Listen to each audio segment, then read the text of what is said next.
100% आपली शिवसेना भाजपची युती शरद पवार राष्ट्रवादी गट यांची युती आहे. त्या माध्यमातून आपल्याला ही सीट सुटलेली आहे जानवडीची, त्यामुळे 100% ती विजय होईल एवढी खात्री आहे.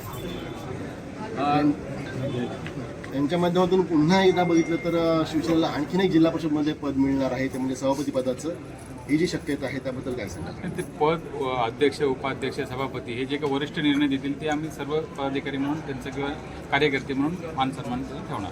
साहेब, कणकवलीत 2 मतदारसंघ शिवसेनेच्या वाटेला आलेले आहेत.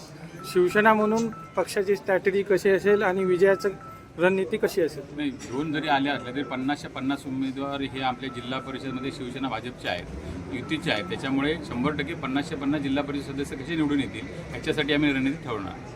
आता किती जणांनी आतापर्यंत फॉर्म भरले आहेत आणि काय सध्याची परिस्थिती आहे? 3 वाजेपर्यंत जमणार, अजून त्याचं पूर्ण अपडेट मिळालेलं आहे.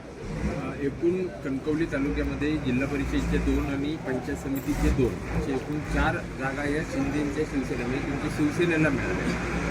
जर बघितलं असेल तर काही दिवसांपूर्वीच कणकवली नगरपंचायतची निवडणूक झाली आणि तिथे मात्र ही युती झालेली नाही.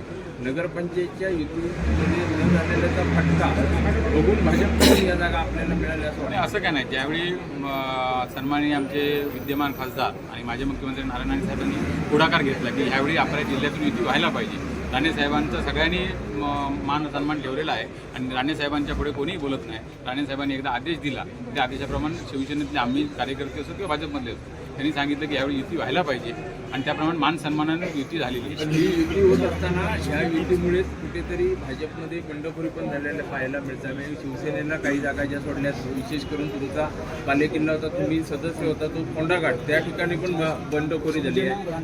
नाही, जरी समजा बंडखोरी झाली असली तरीसुद्धा आपले सन्माननीय खासदार नारायण राणे साहेब हे सर्वांची बंडखोरी असेल ती संभाळण्याची ताकद त्यांच्यात आहे. आपल्या उमेदवारी नाही मिळाली तर आपण पक्षाचा राजीनामा देऊ असं देखील संतोष कानडे यांनी आता सांगितलं. तेच सांगितलं ना तुम्हाला, ह्या सर्वावर आपला सगळा रामबाण उगता म्हणजे नारायण राणे साहेब असतील. ते जो काही निर्णय घेतील त्याचा आपण सर्व कार्यकर्ते म्हणून हे करणार.